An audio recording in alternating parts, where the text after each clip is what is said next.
Aim right, achieve big at KR Mangalam University. और Iran और Israel में फंसे भारतीय नागरिकों को निकालने के लिए भारत का ऑपरेशन सिंधु जारी है और गुरुवार को 110 भारतीय छात्रों को विमान लेकर दिल्ली पहुंचा। आज भी विमान के जरिए छात्रों के दूसरे ग्रुप को भारत लाया जा सकता है। 600 भारतीय छात्रों को सुरक्षित इस वक्त ईरान के कोम से मशहद में शिफ्ट किया गया है। इसके साथ ही सरकार ने इजरायल से भी भारतीय नागरिकों को निकालने का फैसला किया है और सरकार ने लोगों से दूतावास जाकर रजिस्ट्रेशन कराने के लिए कहा है, जिसके बाद इजरायल में मौजूद भारतीयों को निकालने के लिए रास्ता किया जाएगा। और इस वक्त इजरायल से निकलने के लिए बड़ी तादाद में जो भारतीय मजदूर हैं जो काम कर रहे हैं इजरायल में, वो भारत लौटना चाहते हैं।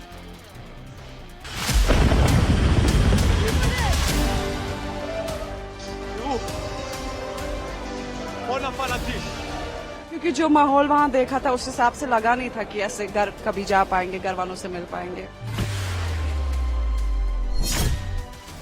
भारत का ऑपरेशन सिंधु जारी। जी, वहाँ के मंजर बहुत खतरनाक है, बहुत खौफनाक है। वहाँ पर बहुत तबाही हो रही है, वहाँ पर बहुत हलाकतें हुई है।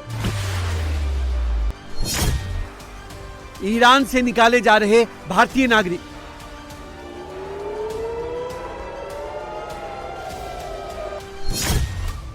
संकट में देवदूत बनी मोदी सरकार।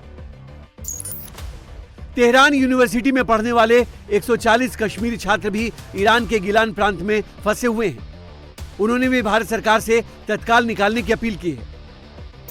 हम लोग Tehran university of medical sciences के स्टूडेंट्स हैं और इस टाइम पे यहाँ पे जो ये वॉर सिचुएशन चल रही है, हम लोगों को Tehran university of medical sciences उन्होंने हमें यहाँ पे सेफर लोकेशन पे वो हमें लेकर आए हैं, लेकिन अभी तक एम्बेसी का कोई भी वो लोग हमें इवैक्यूएट नहीं कर रहे। हम लोग कब से उनके साथ कांटेक्ट करने की कोशिश करें, बट उनका कोई भी रिस्पॉन्स हमें अभी तक नहीं आया है।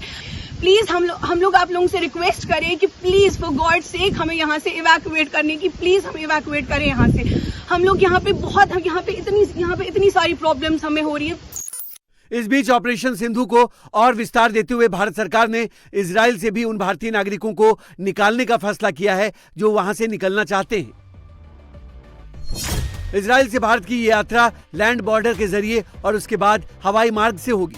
सरकार ने सभी भारतीय नागरिकों से कहा कि अगर वे पहले से रजिस्टर्ड नहीं हैं तो वे तेल अवीव में भारतीय दूतावास में अपना रजिस्ट्रेशन करा लें। किसी भी जानकारी के लिए भारतीय दूतावास में 24/7 कंट्रोल रूम स्थापित किया गया है, जिससे संपर्क किया जा सकता है। भारत सरकार ने अपने नागरिकों से सतर्क रहने और सुरक्षा के लिए जारी दिशा निर्देशों का पालन करने को कहा है।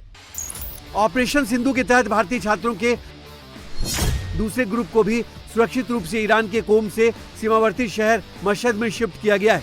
इस ग्रुप में 600 छात्र हैं, जिनमें 500 जम्मू कश्मीर के रहने वाले हैं। इन छात्रों को मशहद से तुर्कमेनिस्तान ले जाने की उम्मीद है, जहां से वे दिल्ली के लिए उड़ान भरेंगे। नेशनल कॉन्फ्रेंस के प्रमुख फारूक अब्दुल्ला और जम्मू कश्मीर के सीएम उमर अब्दुल्ला ने इस ऑपरेशन के लिए मोदी सरकार की तारीफ की है।